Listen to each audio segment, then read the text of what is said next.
All right, in this lesson, we're going to explore solving by square roots. And so solving by square roots, we're also going to talk about rational, irrational, non-real numbers. So we're going to try to do a lot of concepts here on this one. This is also going to set up for the next lesson. So solving by square roots, this is a method to solve a quadratic equation. Okay, we got a quadratic equation where highest power is 2 and there's no x term. It's just x squared the number.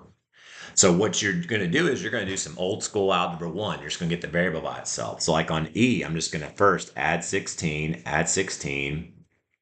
There's certain situations where this method's the most efficient. Okay, it won't always be the best method though. Next, to undo a squared, I do a square root. Now here's the key. Whenever you do a square root to both sides, you have to put a plus or minus. Okay, because what can you square to get to 16? 4 and negative 4, so there's two answers. What's the square root of 16? It's 4. This is that perfect square. So x equals plus or minus 4 is your solution. Now, you could say that. You could also put 4 and negative 4. You could do that if you want. Now, let's talk about how we would classify this. Is the 4 and negative 4 are those rational numbers, irrational numbers, or non-real numbers? Rational numbers are numbers that either are integers, like these, or they're fractions to where they're either repeating or they stop. Okay, so they're basically your nice numbers. These are rational. Irrationals, basically numbers that a non-repeating, non-terminating decimal, so they just go on forever and ever without a pattern. And then non-real numbers are numbers that have I in it. So these are rational. So these two are rational solutions. So they're rational. Okay.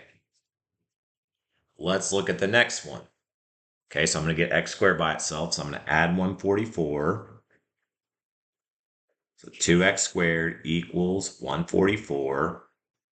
Divide by 2, divide by 2. X squared equals 72. Okay. Next, I'll take the square root of both sides. Now, 72, is that a perfect square? No. Plus or minus square root of 72. So I'm going to have to break this down. So I'm going to simplify this, put what we call simplest radical form. 9 and 8, 4 and 2, 2 and 2, 9's 3 and 3. So I've got 3, I've got 2. So 3 and 2 can come out. 2 stays in, plus or minus. To be plus or minus 6 square root of 2. Now, you could also express this so that's going to be your answer. You could also express this as 6 square root of 2, comma, negative 6 square root of 2. You could express it like that if you want as well. So, like, depending on if you're doing this online or something. Okay, so sometimes you'll see expressed like that. Sometimes you'll see expressed like that. They're the same thing. Now, let's classify these solutions. Are they rational? Are they nice numbers? Okay, like the irrational, do they create a decimal? Let's just type one of these in here. You notice here, this creates a decimal without a pattern. So this is what we call irrational. These are irrational. So irrational there. Let's look at the next one. Want to get x squared by itself, subtract 10, subtract 10. Write a little smaller here. 9x squared equals 81. Divide by 9, divide by 9. X squared equals 9. That looks nice.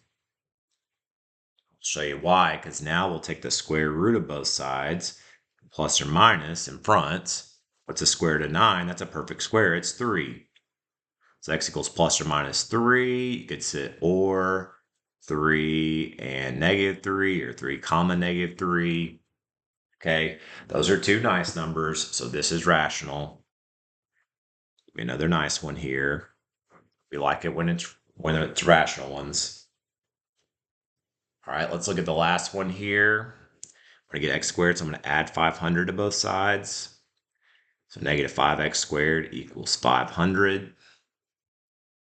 Then divide by negative 5, divide by negative 5. X squared equals 500 divided by negative 5 is negative 100. Okay, square root, square root. Now this time I have a negative inside of the square root. Remember the plus or minus, forgot that. So what I do when I have a negative inside the square root, I take out an I. Okay, so this would be plus or minus I times the square root of 100. What's the square root of 100? 10. Be plus or minus 10I. And so you could leave it like that, or you could put 10I and negative 10I. Okay, either way, either or for that one. Now, are these rational, irrational, or non-real? Well, these are going to be non-real. Any solution that has I in it is going to be non-real.